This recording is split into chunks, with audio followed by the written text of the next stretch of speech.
Hello, everybody. Welcome to today's Reading Through the Bible in 365. Today we are going to be focusing on Numbers chapters 9, 10, and 11, and Mark chapter 5, verses 1 to 20. Let's get started in Numbers with chapter 9. A year after Israel's departure from Egypt, the Lord spoke to Moses in the wilderness of Sinai. In the first month of that year, he said, "Tell the Israelites to celebrate the Passover at the prescribed time, at twilight on the 14th day of the first month.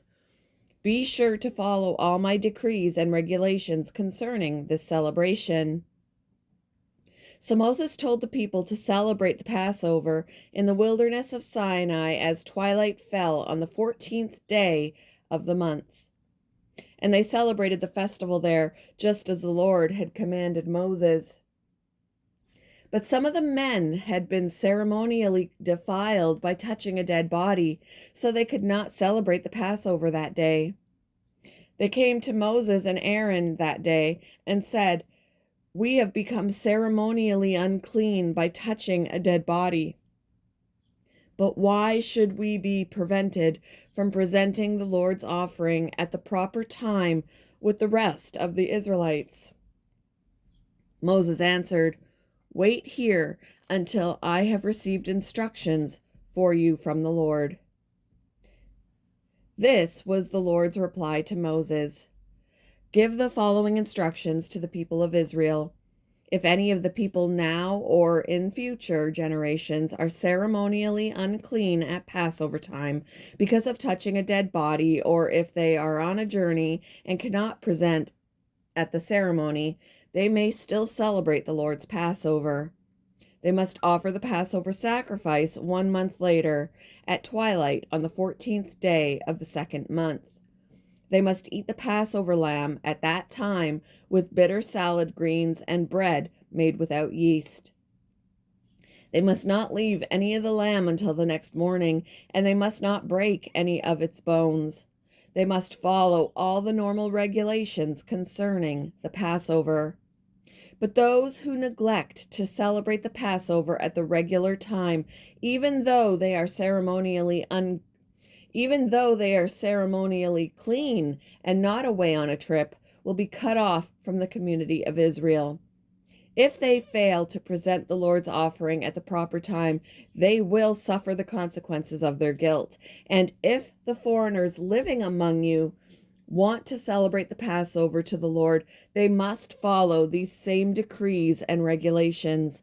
The same laws apply both to native-born Israelites and to the foreigners living among you. On the day the tabernacle was set up, the cloud covered it. But from evening until morning, the cloud over the tabernacle looked like a pillar of fire. This was the regular pattern. At night, the cloud that covered the tabernacle had the appearance of fire.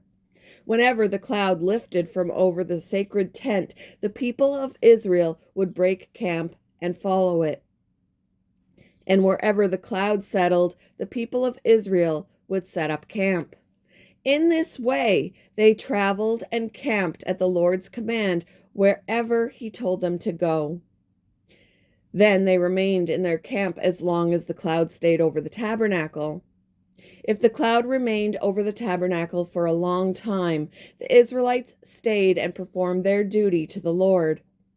Sometimes the cloud would stay over the tabernacle for only a few days, so the people would stay for only a few days, as the Lord commanded. Then, at the Lord's command, they would break camp and move on. Sometimes the cloud stayed only overnight, and lifted the next morning. But day or night, when the cloud lifted, the people broke camp and moved on. Whether the cloud stayed above the tabernacle for 2 days, a month, or a year, the people of Israel stayed in camp and did not move. But as soon as it lifted, they broke camp and moved on. So they camped or traveled at the Lord's command, and they did whatever the Lord told them through Moses. Chapter 10. Now the Lord said to Moses, "Make 2 trumpets of hammered silver for calling the community to assemble and for signaling the breaking of camp. When both trumpets are blown, everyone must gather before you at the entrance of the tabernacle. But if only one trumpet is blown, then only the leaders, the heads of the clans of Israel, must present themselves to you. When you sound the signal to move on, the tribes camped on the east side of the tabernacle must break camp and move forward. When you sound the signal a second time, the tribes camped on the south will follow. You must sound short blasts as the signal for moving on. But when you call the people to an assembly, blow the trumpets with a different signal. Only the priests, Aaron's descendants, are allowed to blow the trumpets. This is a permanent law for you to be observed from generation to generation. When you arrive in your own land and go to war against your enemies who attack you, sound the alarm with the trumpets. Then the Lord your God will remember you and rescue you from your enemies. Blow the trumpets in times of gladness too, sounding them at your annual festivals and at the beginning of each month. And blow the trumpets over your burnt offerings and peace offerings. The trumpets will remind your God of his covenant with you. I am the Lord your God. In the 2nd year after Israel's departure from Egypt, on the 20th day of the 2nd month, the cloud lifted from the tabernacle of the covenant. So the Israelites set out from the wilderness of Sinai and traveled on from place to place until the cloud stopped in the wilderness of Paran. When the people set out for the first time, following the instructions the Lord had given through Moses, Judah's troops led the way. They marched behind their banner, and their leader was Nahshon, son of Amminadab.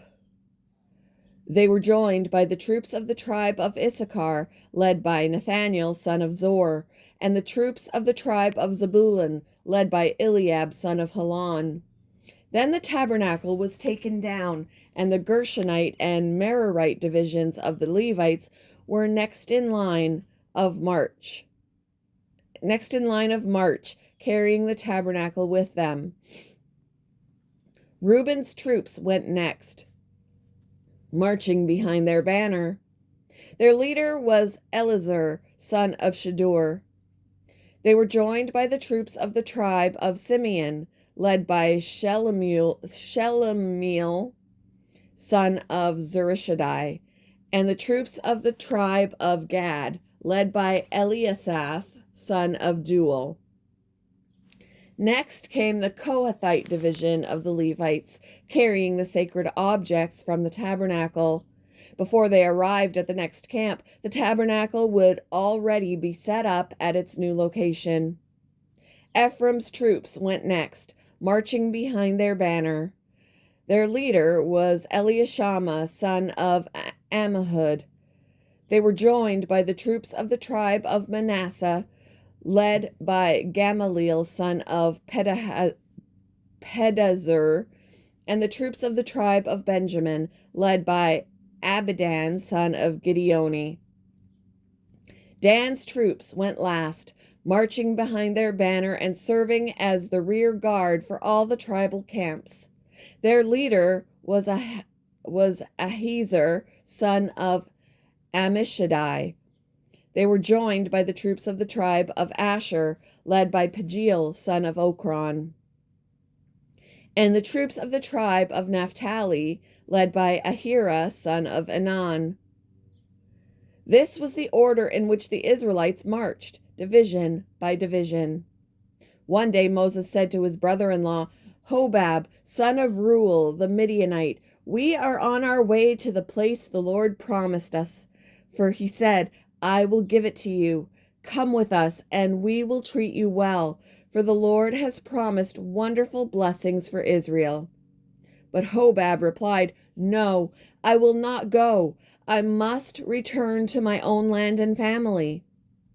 Please don't leave us, Moses pleaded.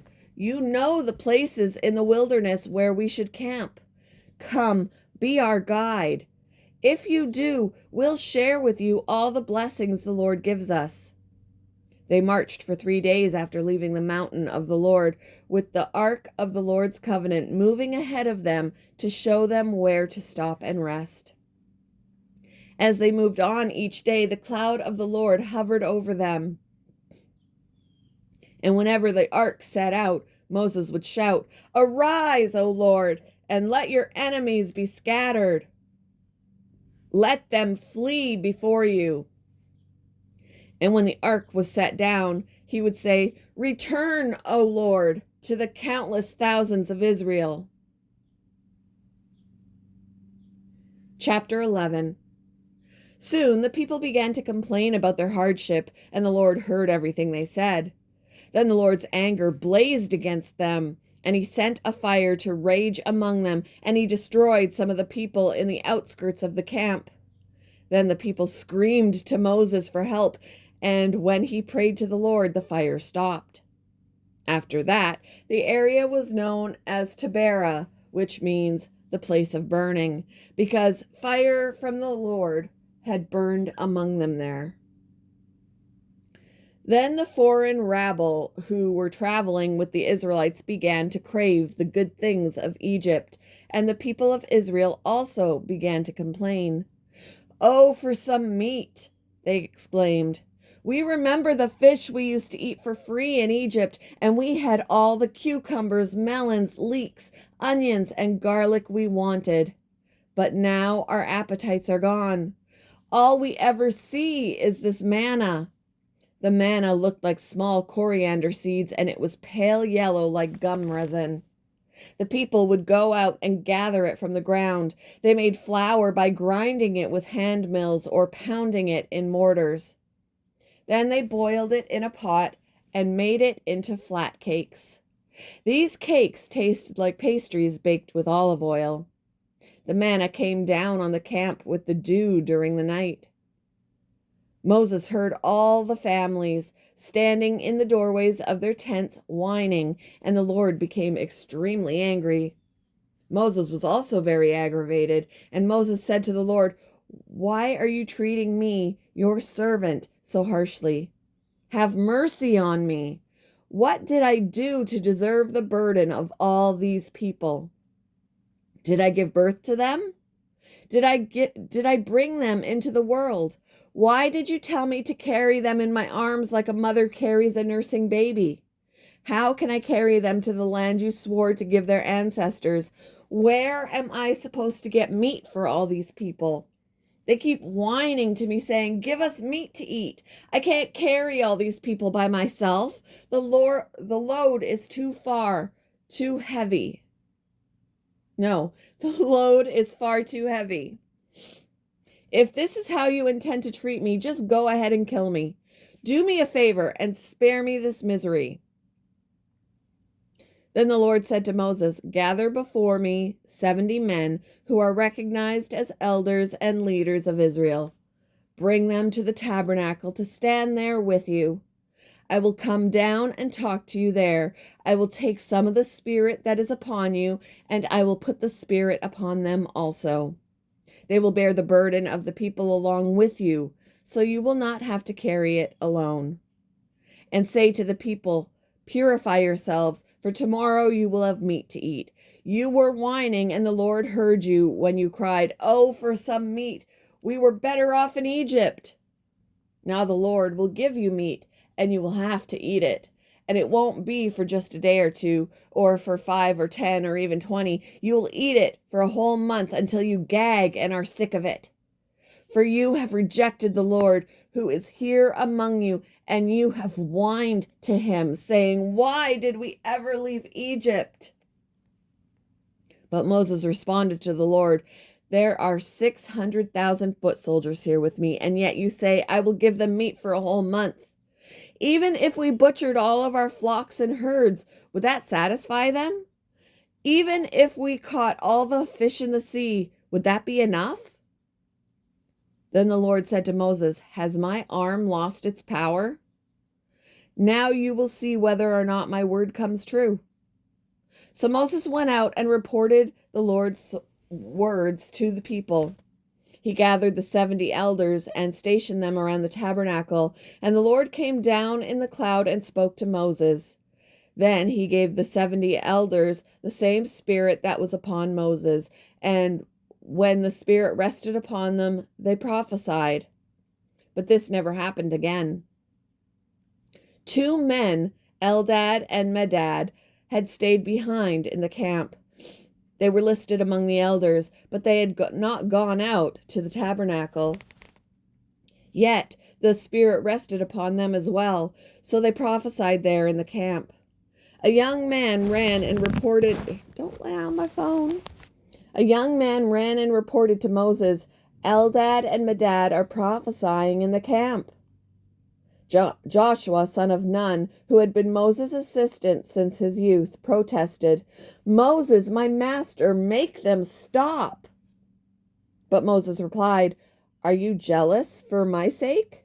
I wish that all the Lord's people were prophets, and that the Lord would put his spirit upon them all." Then Moses returned to the camp with the elders of Israel. Now the Lord sent a wind that brought quail from the sea and let them fall all around the camp. For miles in every direction there were quail flying about 3 feet above the ground. So the people went out and caught quail all that day and throughout the night and all the next day too. No one gathered less than 50 bushels. They spread the quail all around the camp to dry.